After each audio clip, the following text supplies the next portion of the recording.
శ్రీమతే రామానుజన్మ అందరికీ దాసోహమండి. ఈరోజు ధనుర్మాసంలో 27వ రోజు.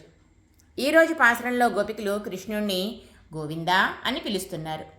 గోపికలతో విహరిస్తూ ఎప్పుడైనా కృష్ణయ్య ఇంటికి రావడం ఆలస్యమైతే గనక ఆ నంద యశోదలో అడిగితే వారికి ఈ గోవుల వల్లనే ఆలస్యమైంది అని చెప్పేవాడు. అటువంటి అవకాశాన్ని ఇచ్చే ఈ గోవులంటే గోపికలకి కృష్ణయ్యకి కూడా ఎంతో ఇష్టం. ఓ గోవిందా, మేము నీ నుంచి ఇప్పుడు పరను పొందాలి. ఇంతకాలం నిన్ను ఎడబాసి ఉన్నాం కదా, ఆ దుఃఖమంతా తీరిపోయేలా మాకు నీ నుంచి గొప్ప సన్మానం కావాలి.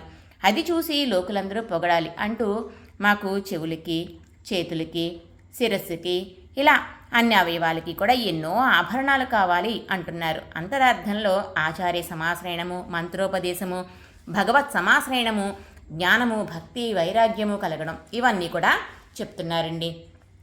మేము ఈ ఆభరణాలన్నీ కూడా ధరించి ఆ తర్వాత పాలు, అన్నం మునిగేలా నెయ్యి పోసుకుని అది మోచేతి వెంబడి కారేలా నీతో కలిసి కూర్చుని హాయిగా భుజించాలి అంటున్నారు. మన పాలకొల్లు అష్టపతి లక్ష్మీనారాయణ స్వామి వారి సన్నిధిలోని ఆండాళ్ళమ్మ జడలో గోపికలు కోరిన ఆభరణాలన్నీ కూడా ఉన్నాయండి. శ్రీమతే రామానుజాయ నమః.